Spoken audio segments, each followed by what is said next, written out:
Lebih lengkap soal perkembangan kasus penanganan kebakaran gedung Teradron, kita tanyakan langsung kepada jurnalis Kompas TV Niko Anggriawan dan juga juru kamera Hanil Rivelino. Niko, selamat petang. Bisa Anda jelaskan soal unsur kesengajaan yang ditemukan polisi dalam kasus ini?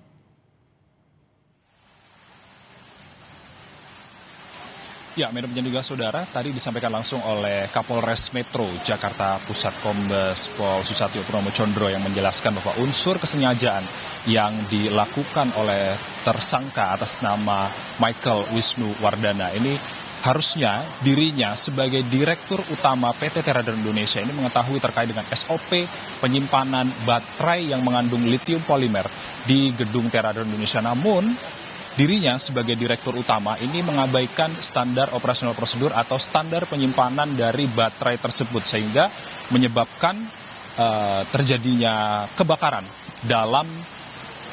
yang terjadi pada 9 Desember 2025 lalu. Intinya tadi disampaikan oleh polisi ada dua intinya, Medop dan juga saudara. Intinya ada kelalaian dalam meletakkan beberapa barang-barang mudah terbakar termasuk baterai litium polimer, baterai drone litium polimer berdaya 30.000 mAh. Ini dalam satu ruangan yang sama.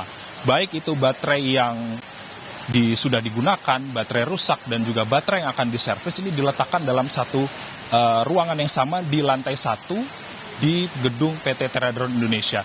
Kemudian terlebih lagi tadi polisi menambahkan ada genset yang diletakkan dalam satu ruangan yang sama bersama dengan baterai-baterai di gedung atau di lantai 1 gedung Teradron tersebut. Kita mengetahui bahwa tadi disampaikan langsung oleh polisi bahwa genset yang mudah terbakar, kemudian ada baterai yang mudah terbakar, ini diletakkan dalam satu yang sama. Hingga akhirnya polisi menyimpulkan bahwa disinilah ada unsur kesengajaan dan juga kelalaian yang diduga dilakukan oleh Dirut PT Teradron, Michael Wisnu Wardana, bahwa seharusnya dia sebagai Dirut mengetahui bagaimana penyimpanan barang-barang tersebut, sehingga ada dua saksi kunci yang menyatakan bahwa ada satu baterai yang jatuh kemudian menyebabkan percikan dan menyebabkan kebakaran di lantai 1 pada 9 Desember lalu. Ini yang masih di dalam polisi bagaimana keterangan dari dua saksi kunci tersebut. Medop. Oke, ada kesengajaan dan juga kelalaian. Kesengajaan itu karena disengaja karena tahu kalau baterai itu mudah terbakar?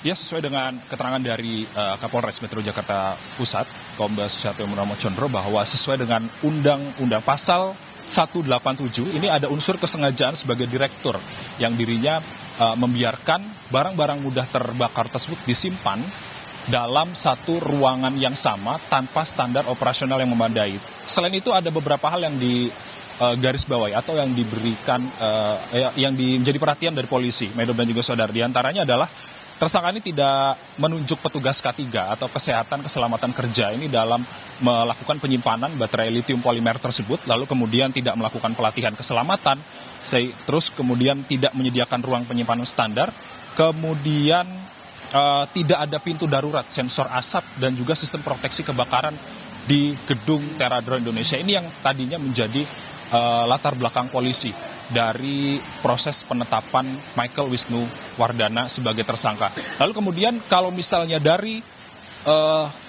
kuasa hukum PT Teradron sendiri, ini intinya mereka juga tadi sempat menyampaikan kepada wartawan bahwa mereka keberatan dalam proses penangkapan dari Michael Wisnu Wardana sebagai Direktur PT Teradron. Ini sebagai tersangka yang kini ada di Polres Metro Jakpus. Kemudian mereka menilai ada penangkapan yang tidak memenuhi syarat dan juga tidak ada bukti permulaan yang cukup dalam proses penetapan Michael Wisnu Wardana sebagai tersangka. Intinya, apakah nantinya Michael Wisnu Wardana akan mengajukan pra peradilan atau tidak? Ini akan dijelaskan dalam konversi dalam waktu dekat. Medop, kembali ke studio. Dua orang saksi kunci yang melihat langsung jatuhnya baterai sudah diperiksa. Apa hasil dari pemeriksaan keduanya? Apakah kemungkinan ada tersangka baru dalam kasus ini, Niko?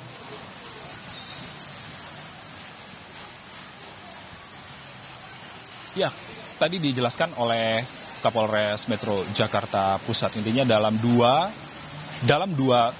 saksi kunci yang dijelaskan oleh polisi ini masih dalam proses pendalaman. Intinya dalam saat terjadi kebakaran, dua saksi kunci tersebut melihat baterai ini jatuh dan mengakibatkan kebakaran. Namun kita masih belum mengetahui lebih lanjut bagaimana nantinya proses pendalaman yang akan dilakukan oleh polisi terkait dengan dua saksi kunci yang menjadi kejelasan atau memberikan keterangan dalam kasus kebakaran yang menewaskan 22 orang pada tanggal 9 Desember lalu. Medok. Jurnalis Kompas TV Niko Anggriawan dan juga juru kamera Hanil Rivelino melaporkan langsung dari Polres Metro Jakarta Pusat. Terima kasih.